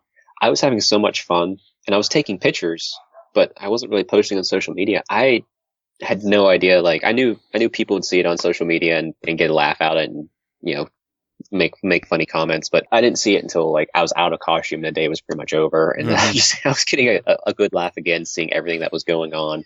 And when I came across that, it was one of those things where it's like, man, that's That's an honor. Yeah. So someone took the time to Photoshop me onto that. Onto that, yeah. It gave me a good laugh. Oh, I know. I can imagine. Well, I so want to join you at Raw next year, maybe. I don't, I can't predict the future like that, but it is definitely one of those, one of those bucket list things that you want to do. If you're into narrative gaming, it's definitely the premier destination to go to, in my mind, anyway. I'm excited. Next year, I'm going to try very hard to get to one of Steve Herner's events, because that's the premiere in the U.S.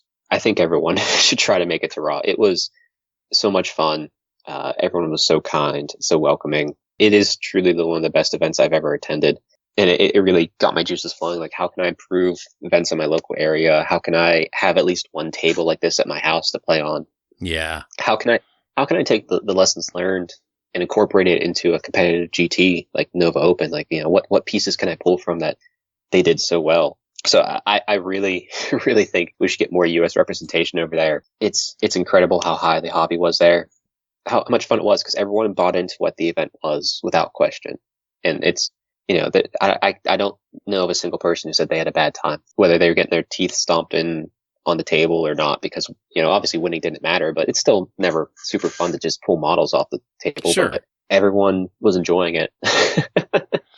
Well, and I think that's, and I know I harp on it probably maybe too much in the podcast, but it's the difference between playing narrative and playing competitive. Is when you play narrative, your mindset isn't about how do I win, it's how do I tell the best story possible with someone else, helping to direct that story. A perfect example of that was my fifth game. So my first game on Saturday was against Ollie Grimwood on Twitter. And he's a big orc player, and he was chomping at the bit all in the lead up to kill some elves. So I got to play, and we talked to our respective leaders who are setting up tables and said, hey, we want to play each other because we've had some back and forth on Twitter, and I wanted to give him a chance to kill some elves. And we got set up, and actually Alexander Nygaard was to my right playing Bish. I did ask Ollie, like, can I take this one unit of Witch Elves and just leave the table to the right for no reason? And he's like, of course you can. I love it. So that was a little side story of the Bish or Alex told me that in one round of combat, I managed to do more damage to Alexander than Bish did in the entire game. Oh my God. Oh no. Yeah, but Ollie got to slay the rest of my elves. He won the game, tabled me quite handily with my remaining forces. Wow. But then actually in my sixth game, I played Ben Smith, as I said, and Ollie was to my left. And I was like, oh, there's time for some revenge. So I asked Ben, like, I'm going to send some things to my left. Please don't worry about them. They're not going for anything important on this table. I'm seeking some revenge. And it was my two avatars of Cain, because because Ollie was not going to kill any more elves that day. That was for sure.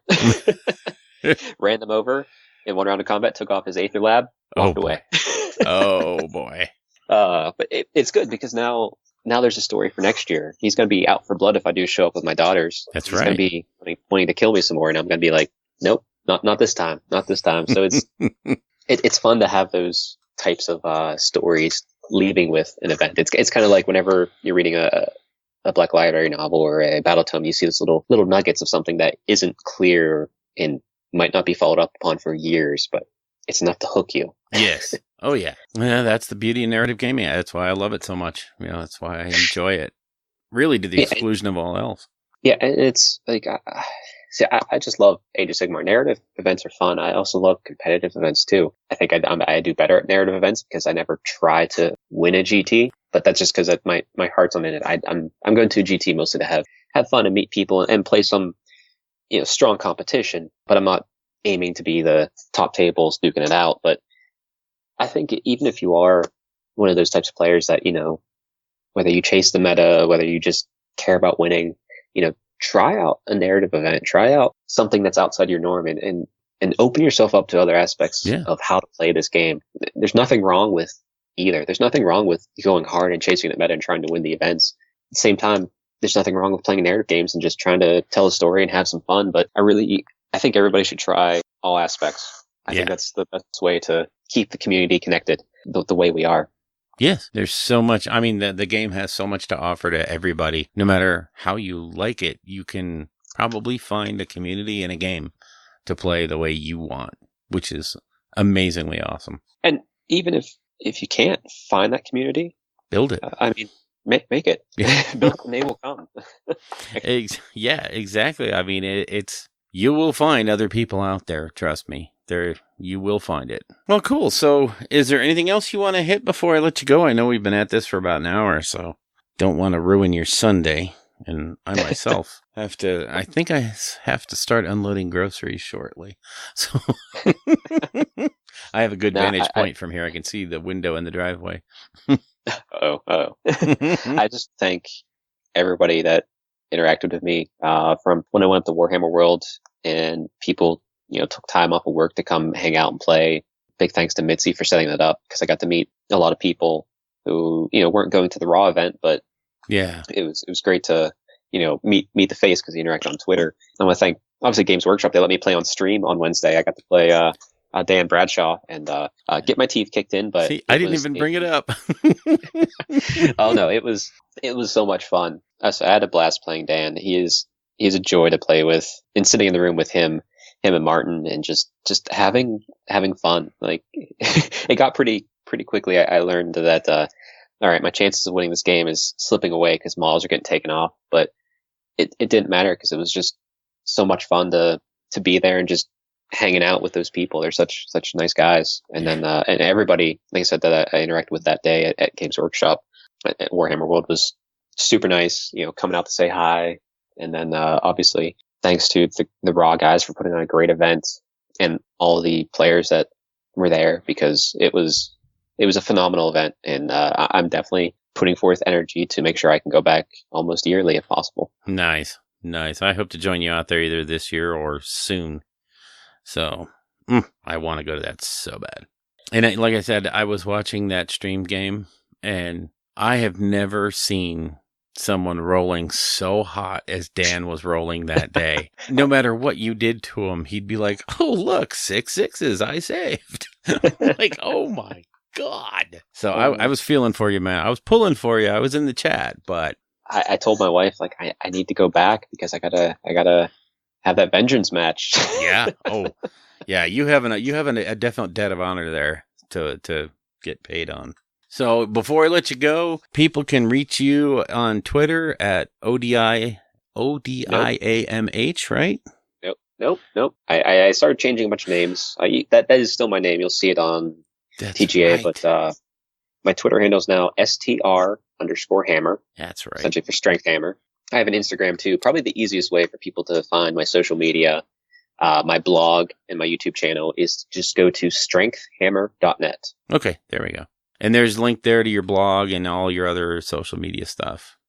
Yep, everything's linked on that page. And I have plans to grow that page in the future to be more of a central hub for everything and kind of collate everything together. Nice.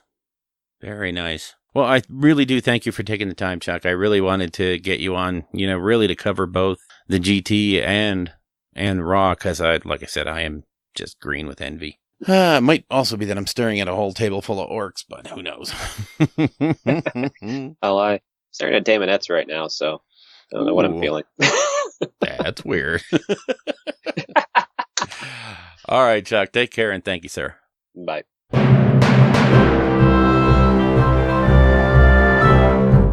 We had a couple of other announcements this weekend.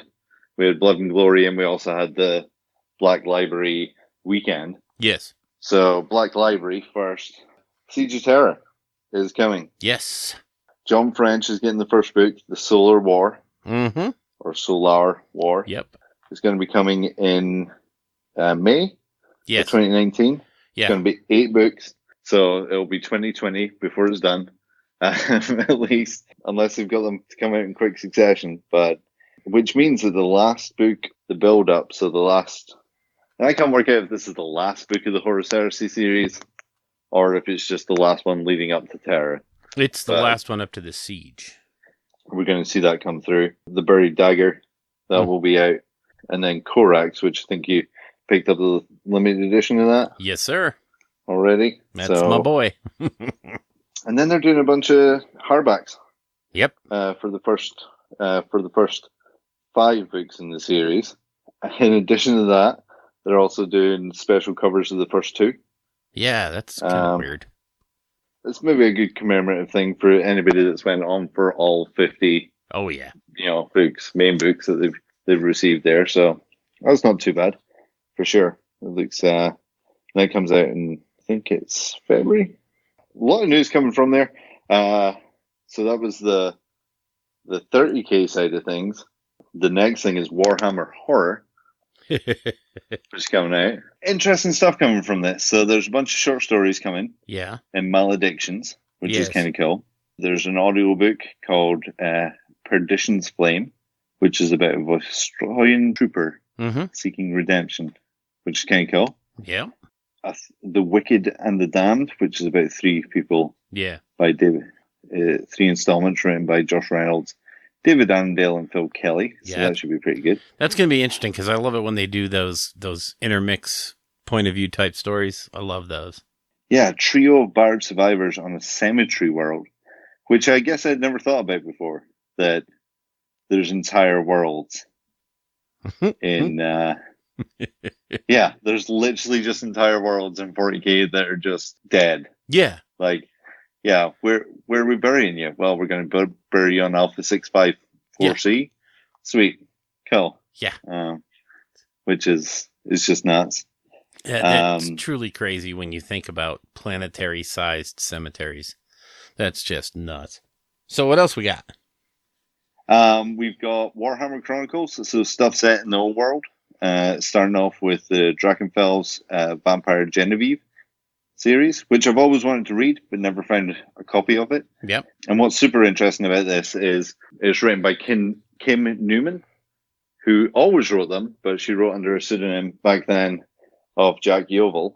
Again, it's just an interesting time that we're living in where finally people who wrote books can come forward and go, yep. Yeah, that was me. That was definitely me.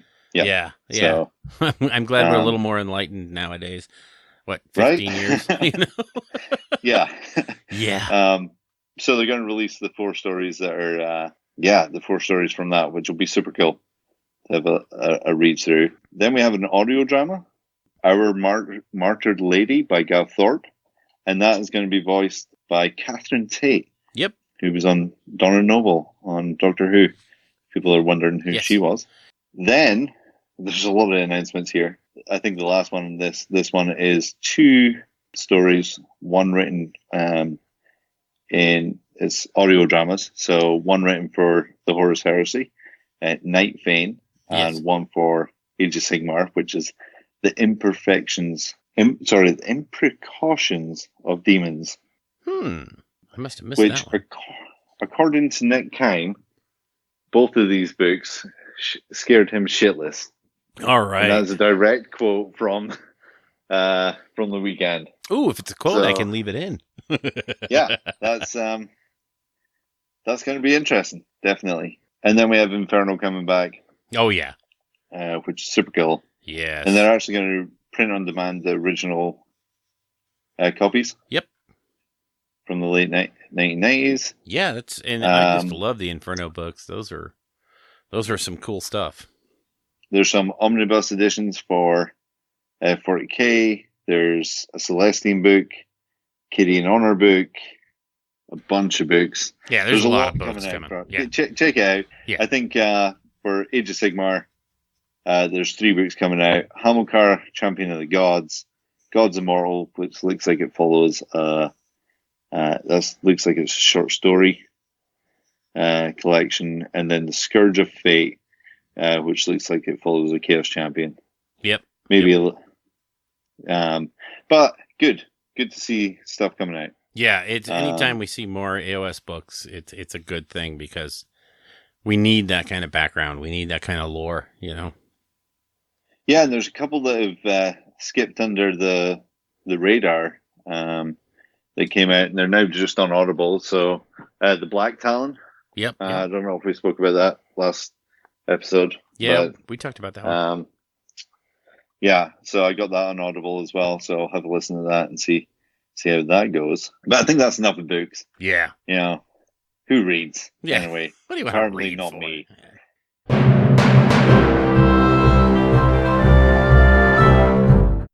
If you would like to get a hold of us, you can reach us at our email address, which is rollingbadpodcast@gmail.com.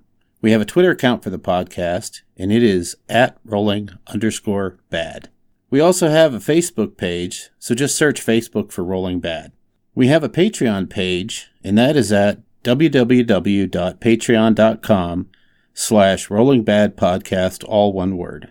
You can reach us at our individual Twitter accounts, and I am at Bill Costello, Castello. All of our guest hosts and any other products or places that we mentioned during the show will have their addresses listed in the show notes.